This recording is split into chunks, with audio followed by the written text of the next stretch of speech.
Hello, friends. Here is bringing you another story on my series Ride on the Wings. You are looking at a woman who was a child, Akamu. I could do that from Obiagu, where we lived at the time, to one, all in Enugu, far distance, so that my tray while coming back will be empty.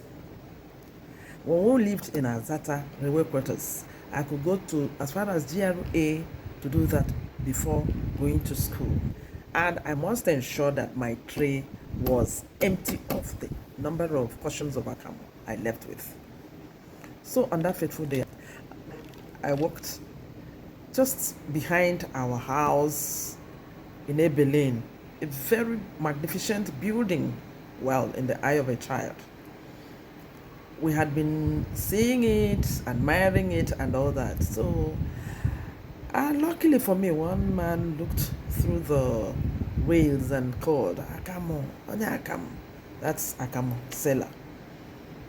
I looked up, the man said, come up, come up, come up, come up, come and sell Akamu to me.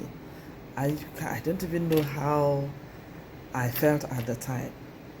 But that is why when I see young children hawking things and sometimes you want to relieve them of whatever they have, you say, how much are all of them? You may not even need all of them, but you must have given them joy immeasurable. So my friends, I now walked. That was my first time of getting into such a tall building.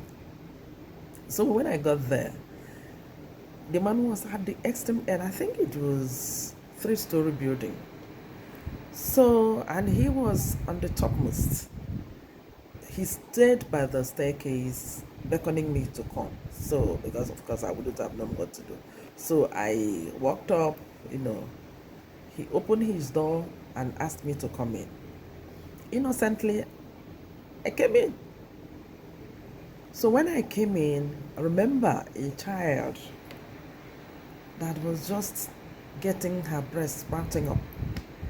So he asked me trickishly, how much are all of them?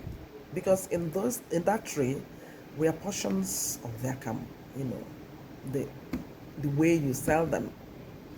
So when he asked me how much were all of them, I bent my face down, trying to count them, and then so I could tell him how much they amounted to. Inside me was joy immeasurable. So immediately I started. The man now squeezed my sprouting breast. Hey! I screamed and threw everything down on the floor. My tray, all the Akamu, and the hell of it. And I ran down the staircase to outside the building, and I was wailing. I started crying before I started wailing. If it's these days, people would have come out and that monster would have been in trouble. But nobody even came out, you know. So at some point, he knew the implications. He started calling me, come, come, come, come. Then he knew that he, you know, with that act, he may even attract his neighbors. So he now ran down the stairs, scooped everything, poured them in my tray, and came down with cash. Stayed by the back of the door, you know, looking out to me and said, come, come, come, come, come, come and collect everything. Your money is inside. Come, come, come, come. I was crying.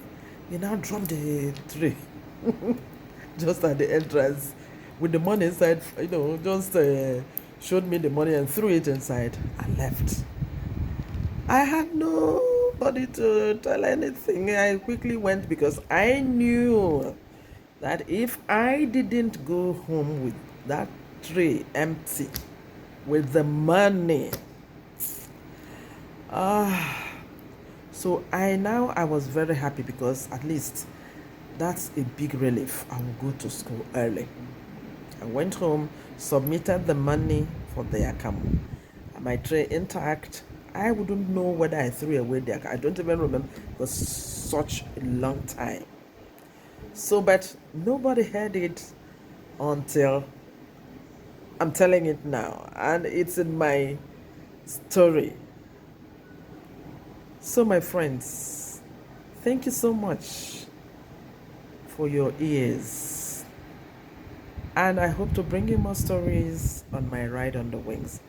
You see how a child, an innocent child, would have been raped by a terrible rapist, and tells you how vulnerable young hawkers are, males and females.